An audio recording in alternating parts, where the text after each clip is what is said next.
আসসালামু আলাইকুম। ক্লাস 6 এর ইতিহাসের ক্লাসে আজ তোমাদের ষষ্ঠ অধ্যায়ের যে সমস্ত প্রশ্নগুলো নিয়ে আলোচনা করা হয়েছিল তার যে বাকি অংশ সেগুলো নিয়ে আলোচনা করব। তোমাদের দেখো কোশ্চেন নাম্বার 33, নানাঘাট প্রশস্তি কার রচনা।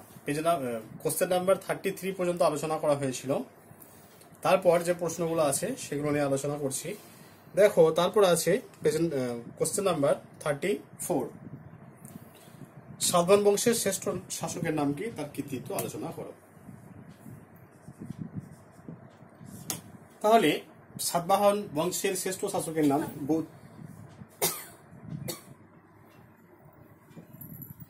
সাতবাহন বংশের শ্রেষ্ঠ শাসকের নাম গৌতমী পুত্র সাতকর্ণী।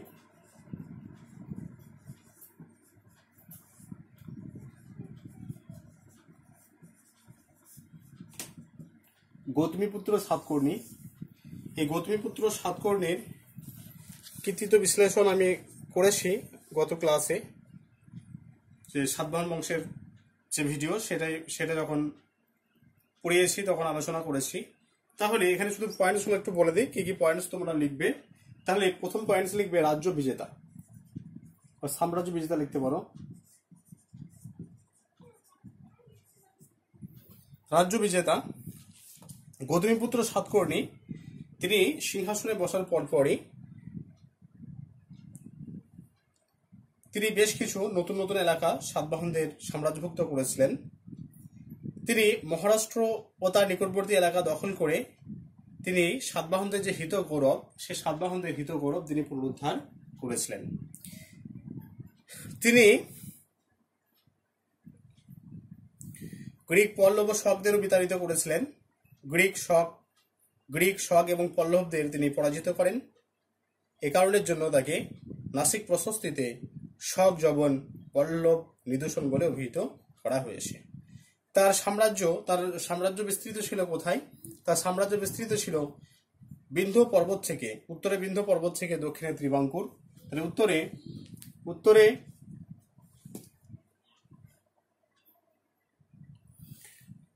উত্তরে বিন্ধ্য পর্বত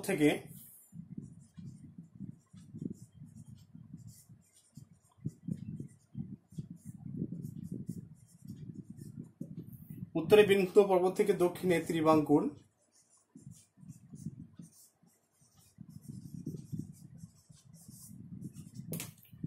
উত্তরে বিন্ধ্য পর্বত থেকে দক্ষিণে ত্রিবাঙ্কুর, পূর্বে পূর্বঘাট থেকে পশ্চিমে পশ্চিমঘাট, পূর্বে পূর্বঘাট থেকে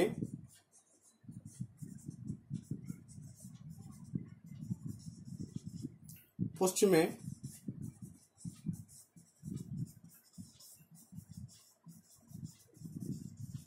পশ্চিমঘাট পর্যন্ত তার সাম্রাজ্য বিস্তৃত ছিল।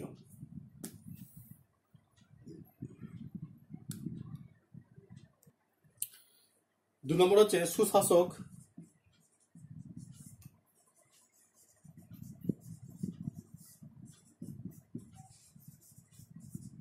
ও সমাজ সংস্কারক। সুশাসক ও সমাজ সংস্কারক গৌতমীপুত্র সাতকর্ণী, তিনি তার সাম্রাজ্যে সুশাসন প্রতিষ্ঠা করেছিলেন এবং তিনি সমাজ সংস্কারকও ছিলেন। তিনি রাজার কর্তব্য সম্পর্কে সবসময় সচেতন থাকতেন এবং তিনি প্রজাদের তার সাম্রাজ্যে যাতে প্রজারা শান্তিভাবে বসবাস করতে পারে তার জন্য তিনি সর্বদাই সজাগ ছিলেন।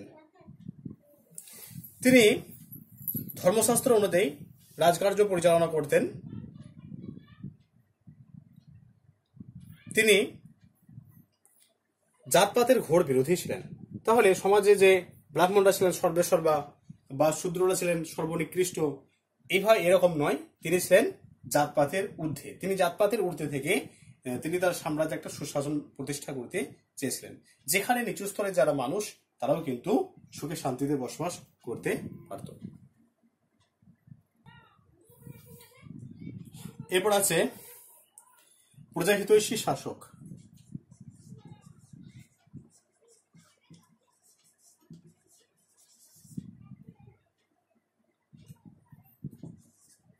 প্রজাহিতৈষী শাসক।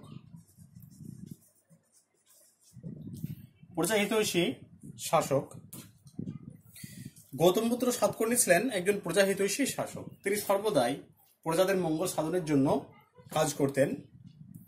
তিনি যে কাজ করলে প্রজাদের মঙ্গল সাধন হবে সেই কাজে তিনি করতেন, যে কাজ করলে প্রজাদের অমঙ্গল হবে সেই কাজ থেকে তিনি দূরে থাকতেন এবং তিনি দরিদ্র প্রজাদের করভার লাঘব করতেন। এইভাবে গৌতমীপুত্র সাতকর্ণীর সময়কালে দরিদ্র মানুষেরা সুখে শান্তিতে বসবাস করতেন। নেক্সট হচ্ছে পরধর্ম সহিষ্ণুতা।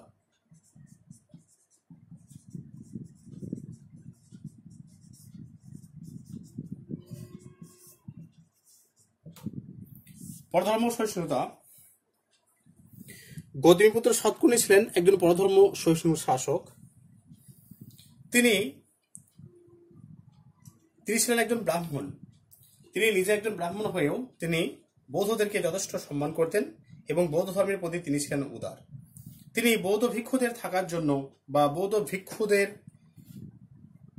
যাতে অসুবিধা না হয় তার জন্য তিনি বৌদ্ধ ভিক্ষুদের জমিদান করতেন এবং সমাজের নিম্ন স্তরের মানুষদের তিনি সামাজিক স্বীকৃতি দিয়েছিলেন এবং সমাজের নিচু স্তরের মানুষ তাদের নিজেদের ইচ্ছা অনুযায়ী তারা ধর্ম পালন করতে পারতেন। অতএব আমরা বলতে পারি যে গৌতমীপুত্র সাতকর্ণী ছিলেন একজন পরধর্ম সহিষ্ণু শাসক।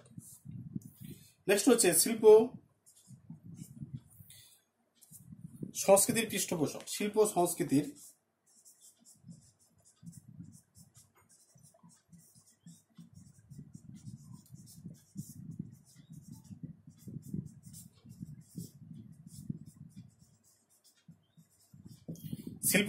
পৃষ্ঠপোষক গৌতমীপুত্র সাতকর্ণী শিল্প সংস্কৃতির অন্যতম পৃষ্ঠপোষক ছিলেন। তিনি আর্য এবং অনার্যদের মধ্যে সমন্বয় সাধনের চেষ্টা করেছিলেন। তিনি আর্য এবং অনার্যদের মধ্যে যে সমন্বয় সাধন, সেই সমন্বয় সাধনের চেষ্টা করেছিলেন।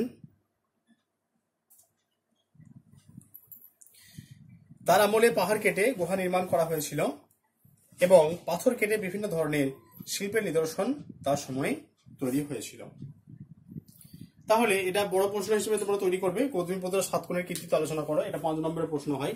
তাহলে 5টি পয়েন্ট ব্যাখ্যা করা হলো: রাজ্য বিজেতা, সুশাসক ও সমাজ সংস্কারক, প্রজাহিতৈষী শাসক, পরধর্ম সহিষ্ণুতা এবং শিল্প সংস্কৃতির পৃষ্ঠপোষক।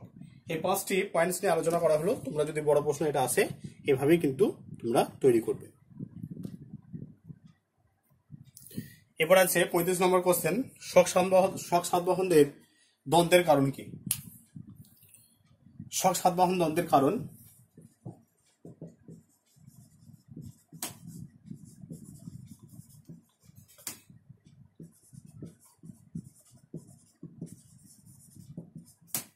শক সাতবাহনদের দ্বন্দ্বের কারণকে দুটো ভাগে ভাগ করা যায়। একটা হচ্ছে অর্থনৈতিক কারণ,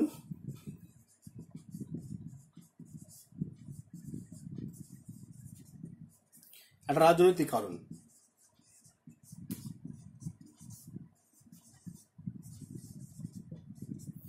অর্থনৈতিক কারণ, রাজনৈতিক কারণ। দেখো, শক সাতবাহনদের যে দ্বন্দ্ব, সেই দ্বন্দ্বের অর্থনৈতিক কারণ যদি আমরা বিশ্লেষণ করি তাহলে আমরা বলতে পারি যে পূর্ব মালবের যে কোষা এলাকা, সেই পূর্ব মালবের কোষা এলাকায় একটা হীরের খনি পাওয়া গিয়েছিল। তাহলে শক এবং সাতবাহন উভয় চেয়েছিল সেই হীরের খনিকে নিজের দখলে রাখার। তাহলে এই হীরের খনিকে বা কোষাকে নিজের দখলে রাখার জন্য তারা দ্বন্দ্বে জড়িয়ে পড়েছিল। আর একটা হচ্ছে যে পশ্চিম মালব ছিল সমুদ্র বাণিজ্যের ক্ষেত্রে গুরুত্বপূর্ণ, তাই এই পশ্চিম মালব এটাও কিন্তু তারা নিজেদের অধিকারে রাখতে চেয়েছিল, কেননা এর ফলে তাদের ব্যবসায়িক সুযোগ সুবিধা অনেক বৃদ্ধি পাবে। এই কারণের জন্য তারা দ্বন্দ্বে জড়িয়ে পড়ে। আর রাজনৈতিক কারণ, মালব ছিল একটি গুরুত্বপূর্ণ অঞ্চল। এই অঞ্চলে নিজেদের আধিপত্য প্রতিষ্ঠা করতে পারলে রাজনৈতিকভাবে তারা অনেকটা এগিয়ে থাকবে। এই চিন্তা ভাবনাকে মাথায় রেখে তারা কিন্তু শক সাতবাহন দ্বন্দ্বে জড়িয়ে পড়ে।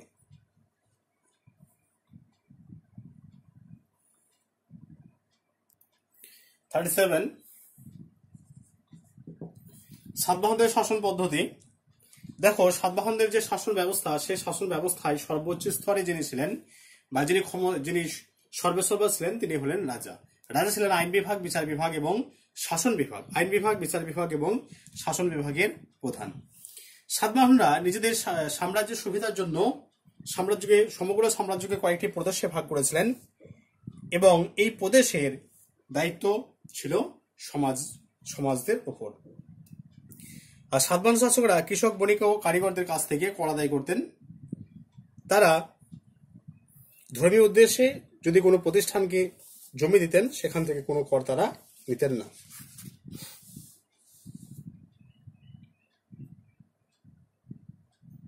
এরপর আছে কুষাণদের শাসন পদ্ধতি। 38 নম্বর প্রশ্ন, কুষাণদের শাসন পদ্ধতি। দেখো,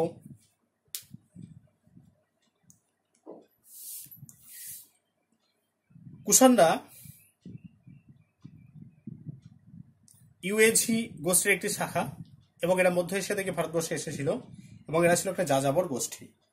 তাহলে এই যাযাবর গোষ্ঠীরা তারা ভারতবর্ষে এসে তারা শাসন করত এবং এই কুষাণ সম্রাটরা তারা নিজেরা প্রভুত্ব ক্ষমতার অধিকারী এটা বোঝানোর জন্য তারা নিজেদেরকে দেবতার সমতুল্য বলে তারা মনে করত এবং তারা দেবকুল প্রতিষ্ঠা করেছিল।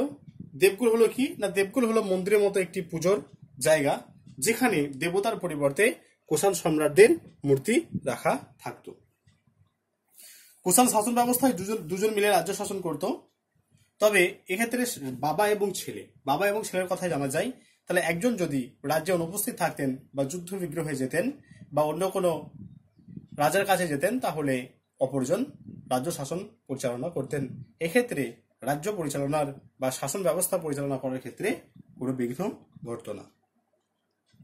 আবার কুষাণ শাসকেরা শাসন ব্যবস্থার সুবিধার জন্য তারা সাম্রাজ্যকে কতগুলি প্রদেশে বিভক্ত করেছিলেন এবং এই প্রদেশগুলিকে বলা হয়, এই প্রদেশে যারা শাসক তাদেরকে বলা হয় ক্ষত্রপ।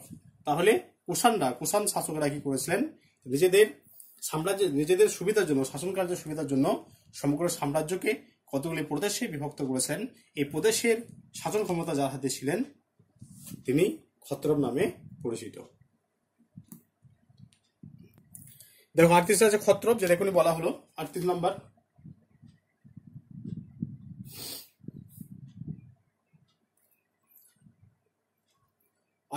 ক্ষত্রপ আছে। কুষাণদের শাসন পদ্ধতি, সাতবাহনদের শাসন পদ্ধতি 36, 37। এই 38 আছে ক্ষত্রপ কাদের বলা হয় বা ক্ষত্রপ। দেখো তাহলে ক্ষত্রপ কারা না, ক্ষত্রপ হচ্ছে কুষাণ শাসকরা শাসন কার্যের সুবিধার জন্য, সমগ্র সাম্রাজ্যকে কতগুলি ভাগে বিভক্ত করেছেন, এগুলিকে বলা হয় প্রদেশ।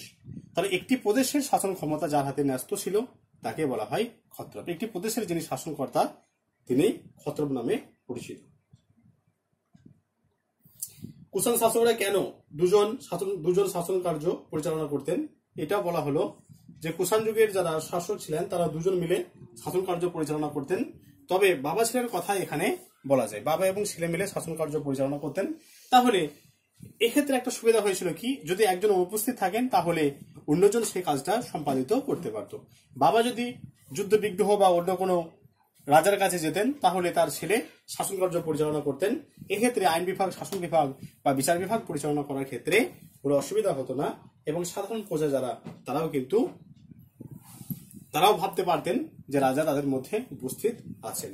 এই কারণের জন্য দুজন শাসন কার্য পরিচালনা করতেন। তারপর আছে 40 নম্বর কোশ্চেন, গুপ্ত সাম্রাজ্যের প্রতিষ্ঠাতা কে ছিলেন? গুপ্ত সাম্রাজ্যের প্রতিষ্ঠাতা ছিলেন শ্রীগুপ্ত।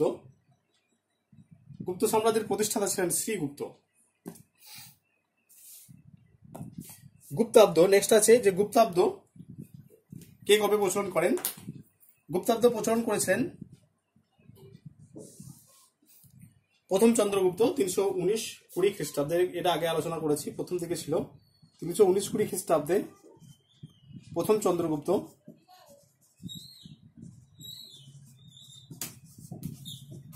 গুপ্তাব্দ চালু করেছিলেন।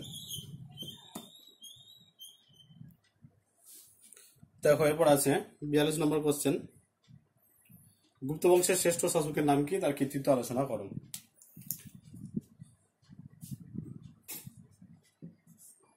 গুপ্ত বংশের শ্রেষ্ঠ শাসকের নাম সমুদ্রগুপ্ত। সমুদ্রগুপ্তের কীর্তিত্ব আমরা আগে আলোচনা করেছি। গুপ্ত বংশের যে ভিডিওটা দিয়েছি সেখানে সমুদ্রগুপ্তের কীর্তিত্ব আলোচনা করা আছে। 43 নম্বর কোশ্চেন, কে কেন সমুদ্রগুপ্তকে ভারতের নেপোলিয়ন বলে অভিহিত করেছেন? কে কেন সমুদ্রগুপ্তকে ভারতের নেপোলিয়ন বলে অভিহিত করেছেন? ঐতিহাসিক ভিনসেন্ট স্মিথ। ঐতিহাসিক ভিনসেন্ট স্মিথ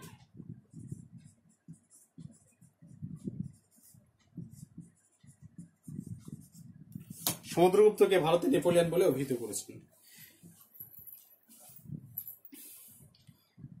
সমুদ্রগুপ্ত ছিলেন অসাধারণ সামরিক প্রতিভার অধিকারী। এই অসাধারণ সামরিক প্রতিভার অধিকারী হওয়ার জন্য তিনি ভারতবর্ষের এক বিস্তীর্ণ অঞ্চলে তার বিশাল সাম্রাজ্য গড়ে তোলেন। তাহলে সমুদ্রগুপ্ত শুধুমাত্র উত্তর ভারতেই নয়, উত্তর ভারতের সাম্রাজ্যকে প্রসারিত করে তিনি ক্ষান্ত ছিলেন না, তিনি দক্ষিণ ভারতেও কিন্তু তিনি তার সাম্রাজ্যকে প্রসারিত করেন। ফরাসি সম্রাট নেপোলিয়ন বোনাপার্টের মতোই তার সামরিক কৃতিত্ব ছিল। এই কারণের জন্য ঐতিহাসিক ভিনসেন্ট স্মিথ নেপোলিয়ন বোনাপার্টের সঙ্গে তুলনা করে সমুদ্রগুপ্তকে ভারতের নেপোলিয়ন বলে অভিহিত করেছেন। তারপরে আছে সরকারি উপাধি। সরকারি উপাধি কে ধারণ করেন? সরকারি উপাধি 45 নম্বর কোশ্চেন, সরকারি উপাধি কে ধারণ করেন? আচ্ছা, 44 নম্বর কোশ্চেন আছে দ্বিতীয় চন্দ্রগুপ্তের কৃতিত্ব আলোচনা করো। এটাও বড় প্রশ্ন, আমরা আলোচনা করেছি আগে। 45 নম্বর কোশ্চেন 45, সরকারি উপাধি ধারণ করেছিলেন দ্বিতীয় চন্দ্রগুপ্ত। দ্বিতীয় চন্দ্রগুপ্ত সরকারি উপাধি ধারণ করেছিলেন। তিনি শকদের ভারতবর্ষ থেকে বিতাড়িত করেছিলেন বা শকদের তিনি দমন করেছিলেন, এ কারণে তিনি সরকারি উপাধি ধারণ করেন। তিনি গুজরাট অঞ্চল থেকে শক ক্ষত্রব শাসনের উচ্ছেদ করেছিলেন, এ কারণের জন্য তিনি সরকারি উপাধি ধারণ করেন। 46 নম্বর কোশ্চেন, কাকে কেন ভারতের রক্ষাকারী রাজা বলা হয়? স্কন্দগুপ্তকে ভারতের রক্ষাকারী রাজা বলা হয়। স্কন্দগুপ্তকে ভারতের রক্ষাকারী রাজা বলা হয়। স্কন্দগুপ্ত ভারতবর্ষ থেকে দুর্ধর্ষ হুন জাতির আক্রমণ থেকে ভারতবর্ষকে রক্ষা করেছিলেন। দুর্ধর্ষ হুন জাতির আক্রমণ থেকে ভারতবর্ষকে রক্ষা করেছিলেন বলে স্কন্দগুপ্তকে ভারতের রক্ষাকারী রাজা বলা হয়। তারপরে আছে দেখো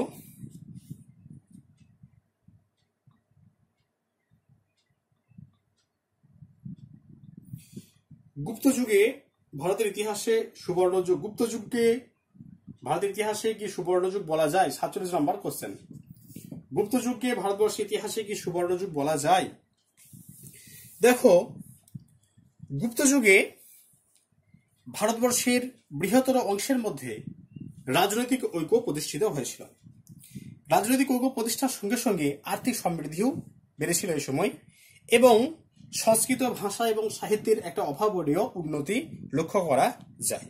এছাড়াও এই সময় বিজ্ঞানের অগ্রগতি ঘটে, শিল্প সংস্কৃতির প্রসার ঘটে, ব্রাহ্মণ ধর্মের পুনর্জীবন ঘটে। এই কারণের জন্য গুপ্ত যুগকে ভারতবর্ষের ইতিহাসে সুবর্ণযুগ বলা যায়। তাহলে গুপ্ত যুগকে কেন ভারতবর্ষের ইতিহাসে সুবর্ণযুগ বলা যায়? না, গুপ্ত রাজাদের আমলে গুপ্ত যুগে ভারতবর্ষের বৃহত্তর অংশের মধ্যে একটা রাজনৈতিক ঐক্য সুসম্পন্ন হয়েছিল। এই সময় আর্থিক সমৃদ্ধি বৃদ্ধি পায়, শিল্প সাহিত্য এবং সংস্কৃতির অভাবনীয় বিকাশ লক্ষ্য করা যায়।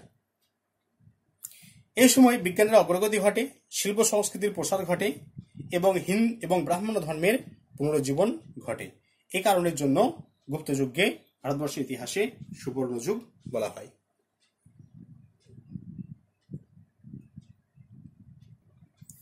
এবার আছে আঞ্চলিক রাজ্য কাকে বলে?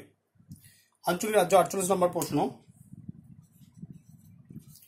আঞ্চলিক রাজ্য খ্রিস্টীয় 6ষ্ঠ শতকের মাঝামাঝি সময়ে গুপ্তদের ক্ষমতা আস্তে আস্তে কমতে শুরু করে এবং এক সময় গুপ্ত সাম্রাজ্য ধ্বংস হয়। তাহলে এই গুপ্ত সাম্রাজ্য ধ্বংসের ফলে ছোট ছোট রাজ্য স্বাধীনতা ঘোষণা করে।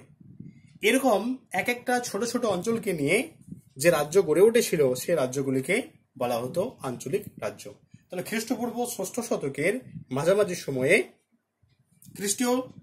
খ্রিস্টীয় ৬ষ্ঠ শতকের মাঝামাঝি সময়ে গুপ্তদের ক্ষমতা আস্তে আস্তে কমতে থাকে এবং একসময় গুপ্ত সাম্রাজ্য ধ্বংসপ্রাপ্ত হয়। তাহলে গুপ্ত সাম্রাজ্য ধ্বংসপ্রাপ্ত হওয়ার ফলে ছোট ছোট রাজ্য তারা স্বাধীনতা ঘোষণা করে এবং এরকম এক একটা অঞ্চলকে নিয়ে গড়ে ওঠা সেই রাজ্যগুলিকে বলা হয় আঞ্চলিক রাজ্য। এরপর আছে নেক্সট,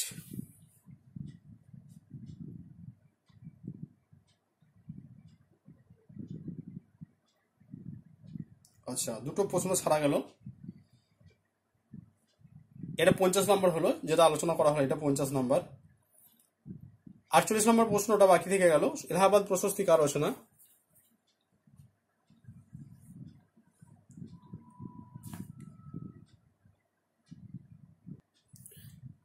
সমুদ্রগুপ্তের সভাকবি হরিসেন এলাহাবাদ প্রশস্তি রচনা করেছিলেন। সমুদ্রগুপ্তের সভাকবি হরিসেন এলাহাবাদ প্রশস্তি রচনা করেন। এটা 48 নম্বর প্রশ্ন। তারপরে আছে 49 নম্বর, গুপ্ত ও বাকাটক শাসন ব্যবস্থার তুলনামূলক আলোচনা করো। গুপ্ত ও বাকাটক, দেখো গুপ্ত এবং বাকাটক শাসকের মধ্যে বেশ কিছু অমিল আমরা লক্ষ্য করি। প্রথম যেটা অমিল সেটা হচ্ছে উপাধি।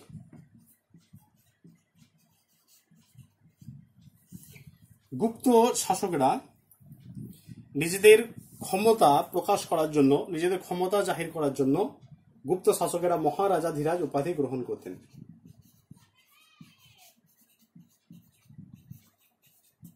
মহারাজাধিরাজ উপাধি গ্রহণ করতেন। আর বাকাটক শাসকেরা শুধুমাত্র মহারাজা উপাধি ধারণ করতেন। এরা মহারাজা উপাধি ধারণ করতেন। 2 নম্বর হচ্ছে প্রদেশ। গুপ্ত শাসনে প্রদেশকে বলা হতো ভুক্তীয় দেশ। তাহলে গুপ্ত শাসনে প্রদেশকে বলা হতো ভুক্তীয় দেশ।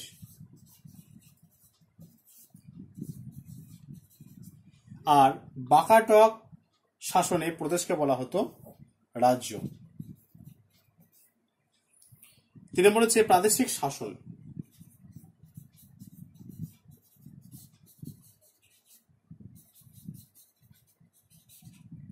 প্রাদেশিক শাসন, গুপ্ত শাসনে প্রদেশের শাসনভার থাকতো রাজপুত্রদের হাতে, আর বাকাটক শাসনে প্রদেশের শাসনভার থাকতো সেনাপতিদের হাতে। তাহলে গুপ্ত শাসনে প্রদেশের শাসনভার থাকতো রাজপুত্রদের হাতে, আর বাকাটক শাসনে প্রদেশের শাসনভার থাকতো সেনাপতির হাতে। আর লাস্ট হচ্ছে জেলা।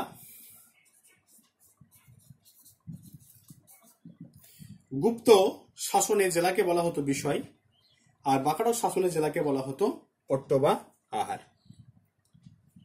এই 4টি পার্থক্য তোমরা লিখবে। এরপর আছে 51 নম্বর কোশ্চেন, পুষ্যবতী বংশের প্রতিষ্ঠাতা কে ছিলেন? 51 নম্বর কোশ্চেন, পুষ্যবতী বংশের প্রতিষ্ঠাতা ছিলেন প্রভাকর বর্ধন।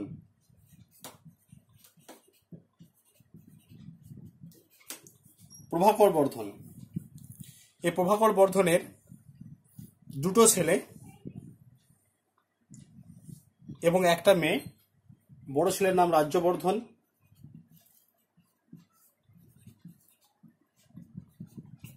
ছোট ছেলের নাম হর্ষবর্ধন, এবং একটা মেয়ে, একটাই তার মেয়ে, এর নাম হচ্ছে রাজ্যশ্রী।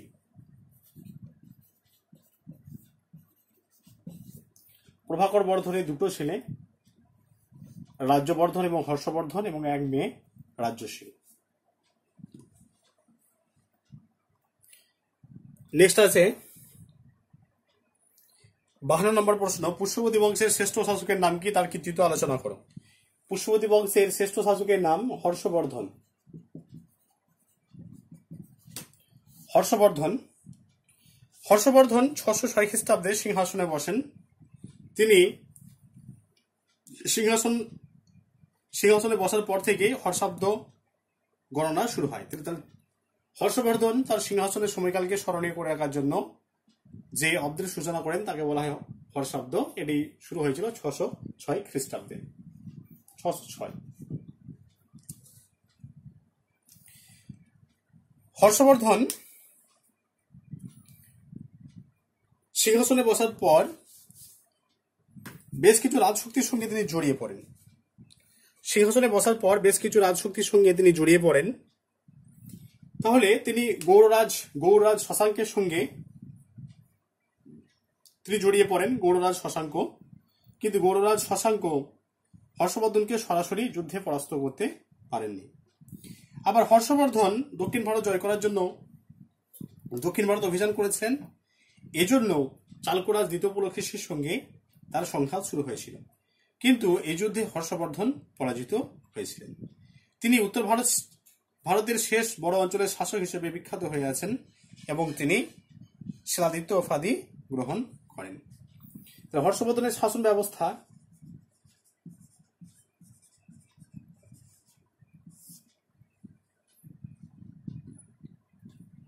হর্ষবর্ধন ছিলেন শাসন ব্যবস্থার প্রধান। তিনি ছিলেন আইন বিভাগ, বিচার বিভাগ এবং শাসন বিভাগের সর্বোচ্চ ক্ষমতার অধিকারী। তবে তাকে শাসন কার্য পরিচালনা করার জন্য দক্ষ মন্ত্রী পরিষদ এবং অমাত্য ছিল। একটা দক্ষ মন্ত্রী পরিষদ তাকে বিভিন্ন কাজে সাহায্য করতেন এবং অমাত্যরাও তাকে শাসন কার্য পরিচালনার বিষয়ে বিভিন্নভাবে সাহায্য করতেন। তার সাম্রাজ্যকে কয়েকটি প্রদেশে বিভক্ত করা হয়েছিল। তাহলে সাম্রাজ্যকে কয়েকটি প্রদেশে বিভক্ত করা হয়েছিল। এগুলো ভুক্তি নামে পরিচিত। সাম্রাজ্যকে কয়েকটি প্রদেশে বিভক্ত করা হয়েছিল। প্রদেশগুলিকে আবার বিষয় বা জেলায় বিভক্ত করা হয়েছিল। বিষয় বা জেলাতে বিভক্ত করা হয়েছিল। একে আবার কিছু গ্রামে বিভক্ত করা হয়েছিল। তাহলে সর্বনিম্ন স্তর হচ্ছে, তাহলে এই হর্ষবর্ধনের শাসন ব্যবস্থার সর্বনিম্ন স্তর হলো গ্রাম এবং সর্বোচ্চ স্তর হলো সাম্রাজ্য। তাহলে সাম্রাজ্যের সুবিধার জন্য, শাসন কার্যের সুবিধার জন্য তিনি সাম্রাজ্যকে কয়েকটি প্রদেশে বিভক্ত করেন, যে প্রদেশগুলিকে বলা হয় ভুক্তি। আবার প্রদেশগুলিকে কিছু বিষয় বিভক্ত করেন, বিষয় বা জেলায় বিভক্ত করেন এবং জেলাগুলোকে আবার গ্রামে বিভক্ত করেন। হর্ষবর্ধন প্রজাদের কাছ থেকে উৎপন্ন ফসলের 1/6 হিসেবে কর আদায় করতেন। 1/6 হিসেবে কর আদায় করতেন। এছাড়াও তিনি বণিকদের কাছ থেকে কর আদায় করতেন এবং ধর্মীয় প্রতিষ্ঠানকে তিনি জমি দান করতেন এবং এই জমি থেকে কোনো কর তিনি নিতেন না। নিষ্কর জমি দান করতেন ধর্মীয় প্রতিষ্ঠানকে। তিনি বণিকদের কাছ থেকেও কর আদায় করতেন।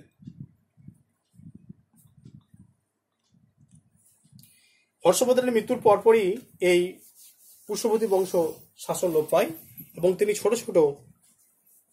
বিভিন্ন ছোট ছোট শাসকরা হর্ষবর্ধনের অধীনে বিভিন্ন এলাকা তারা দখল করে নেয়। এভাবে এই পুষ্যভূতি বংশের পতন ঘটে।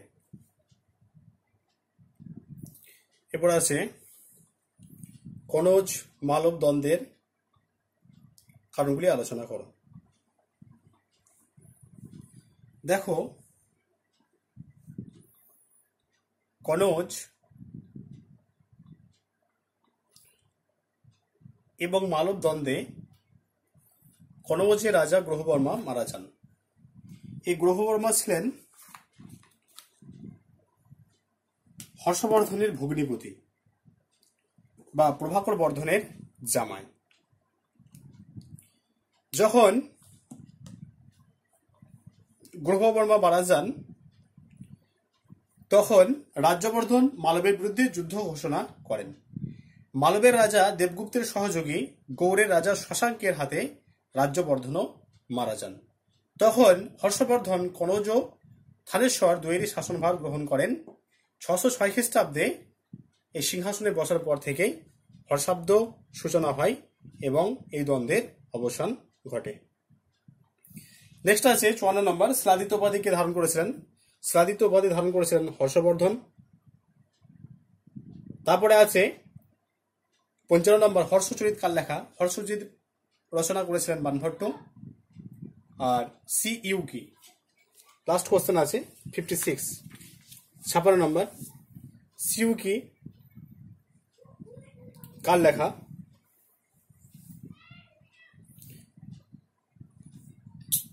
লিখেছেন হিউয়েন সাং বা সোয়ানজাং।